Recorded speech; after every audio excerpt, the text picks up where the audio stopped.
Olá, alunos e alunas. Meu nome é Fabiane, sou a professora de Geometria Espacial. E nessa primeira aula, então, nós vamos ter duas partes. A primeira, que eu vou apresentar nesse vídeo, e depois, posteriormente, eu vou disponibilizar a segunda parte, que seria referente à aula síncrona 1 da unidade 1.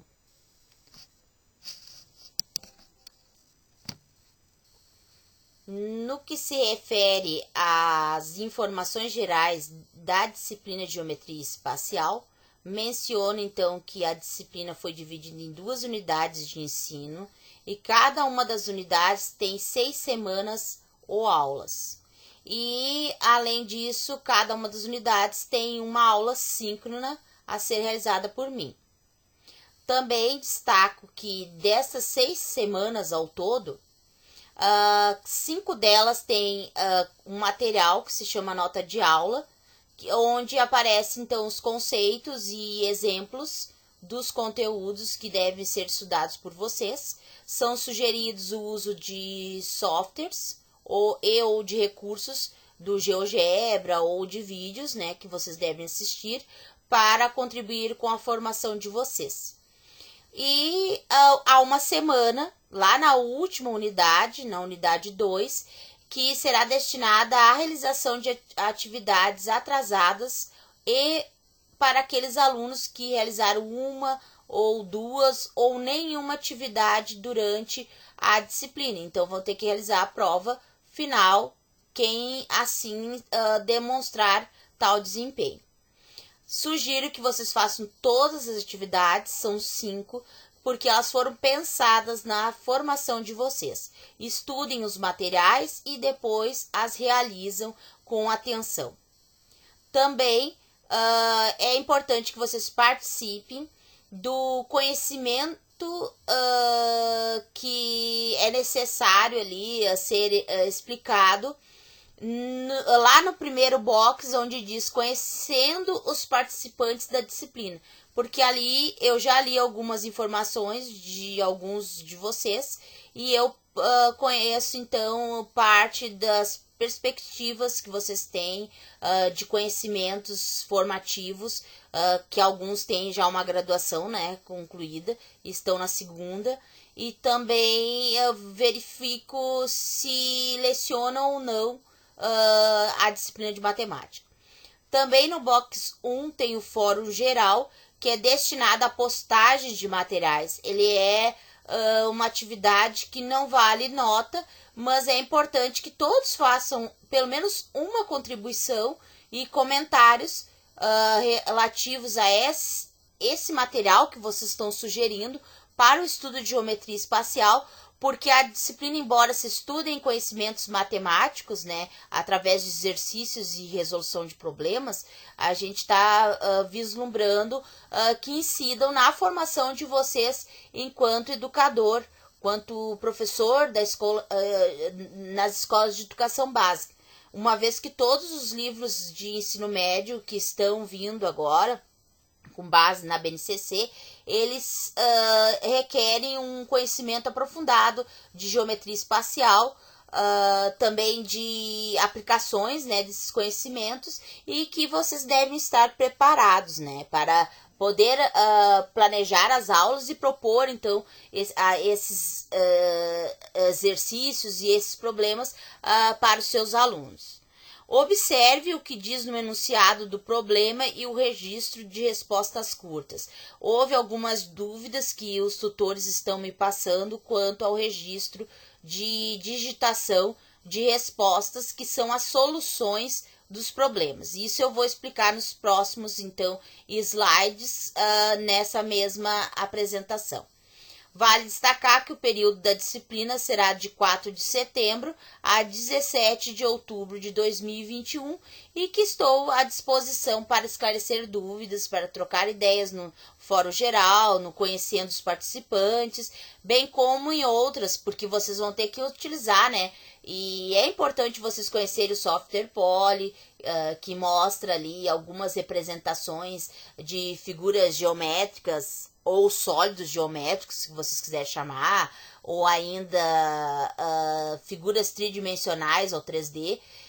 Mas também tem os sólidos de Arquimedes, que é outro tópico, né, que seria estudado dentro da geometria espacial, caso fosse, né, necessário. Mas a principal finalidade dessa disciplina é estudar os conhecimentos ligados os conhecimentos de Euclides, né, a geometria euclidiana. E também a conhecer os materiais do GeoGebra, porque eles estão prontos, né, lá no site e podem ser utilizados e ajudar na compreensão dos conteúdos, uma vez que eles não são tão fáceis, eles exigem a análise das figuras, depois o reconhecimento do que precisa ser resolvido e ainda, né, se concluir uma resposta que pode usar, né, diferentes conhecimentos que envolve desde a geometria plana, como interpretação de problemas, né, informações, medidas de superfície, medidas de comprimento e até de capacidade. No caso, o litro, né, que a gente vai utilizar mais em se tratando de questões que envolvem volume. Ainda sobre a digitação de respostas curtas, que são naquelas atividades, e nessa unidade 1 tem uma já, mas vai ter outras, né, do tipo questionário, que é preciso digitar a resposta final do problema que vocês resolverem.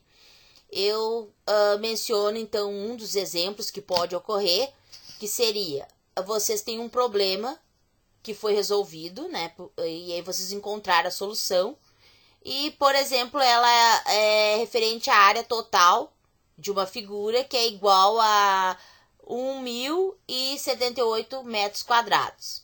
Como é que vocês vão fazer isso na digitação? Você deverá digitar apenas 1.078 m elevado na 2 ou m.078 m elevado na 2. Por quê? Porque aqui tem um pontinho referente ao valor posicional do número. Na caixa de resposta, vocês não vão escrever que se trata de papelão ou outro tipo de material, basta apenas a solução final. O ideal é o uso do símbolo de m ao quadrado. Por quê? Porque ele é o símbolo de medida de superfície, porque a área total envolve, então, o conhecimento de medidas de superfície. Então, vocês têm que usar a abreviação, esse símbolo de medida referente ao metro quadrado, e não a escrita da medida de superfície por extenso. Quando vocês ensinarem isso para os alunos, vocês frisem bem isso, que é necessário usar o símbolo para facilitar a representação e a análise da informação, que é o valor, e ao lado direito, então, esse símbolo referente à medida que está sendo tratada, seja ela de medida de comprimento, de superfície, que é esse exemplo aqui, ou de capacidade. Tá? Então, assim, ó, vocês tenham cuidado com isso. Eu sei que tem computadores, e os tutores me colocaram isso, que não estão fornecendo esse recurso para vocês colocarem, então, m elevado na 2, tá? Mas tente, na medida do possível, fazer, porque é algo novo, vocês não tinham tido experiência, então vai haver. Houve a preocupação de colocar como seria a representação final lá no sistema. Não houve a preocupação em colocar por extensa, apesar de que já fiz algumas adequações para ajudá-los. Não está errado escrever por extenso, mas não seria o adequado no ensino que se espera, né? Que os alunos saibam usar a simbologia matemática.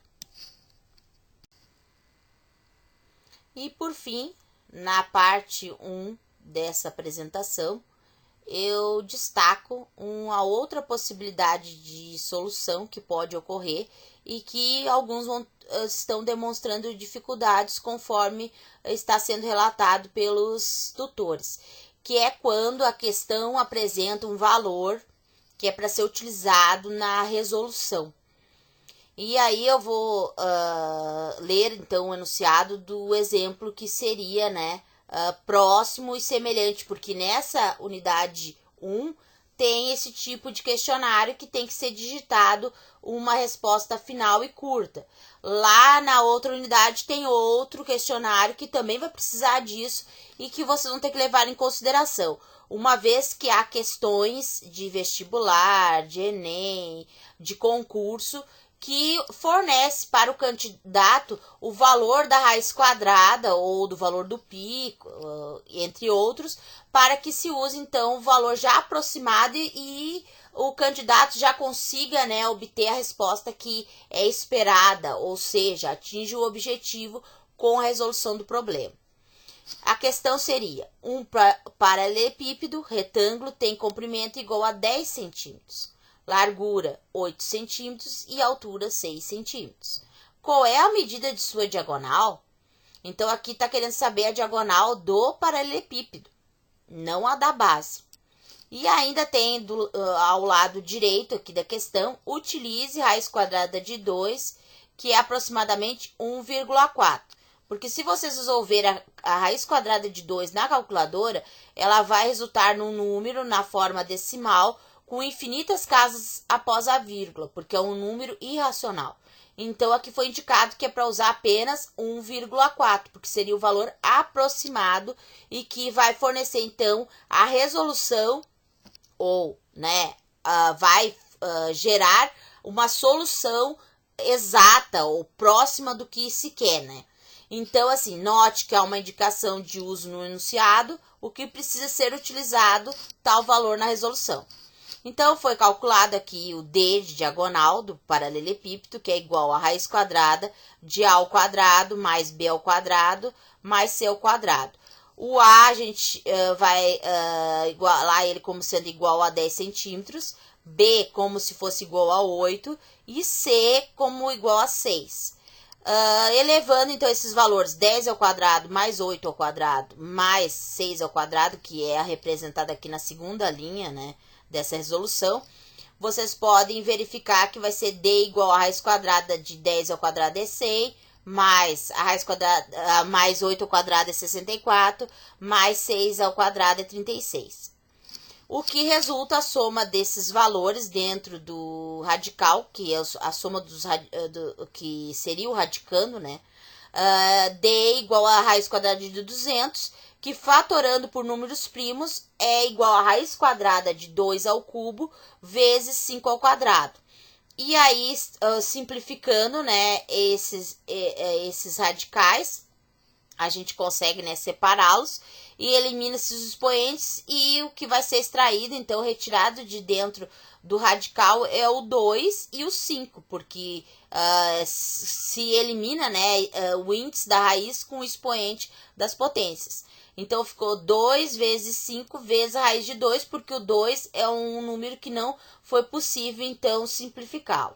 Resultado seria 2 vezes 5, 10, 10 raiz quadrada de 2. Só que o enunciado pede, então, que utilize o valor da raiz quadrada de 2. Não que vai aparecer na calculadora, novamente eu reforço isso, mas sim aquilo que está dizendo no enunciado. Então, o diagonal é igual aqui na penúltima linha, né?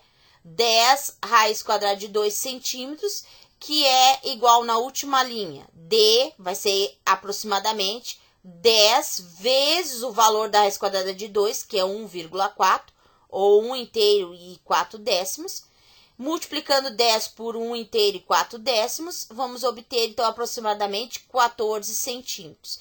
É esse valor 14 centímetros, que é uma medida de comprimento, vocês vão colocar lá na digitação, no espaço lá que está sendo disponibilizado na questão, como resposta. E não uma resposta que vai ter casas decimais, e sim essa resposta que é o número inteiro. Um abraço a todos e caso tenham dúvidas, entre em contato com os tutores ou comigo por meio do fórum de dúvidas. Tudo de bom.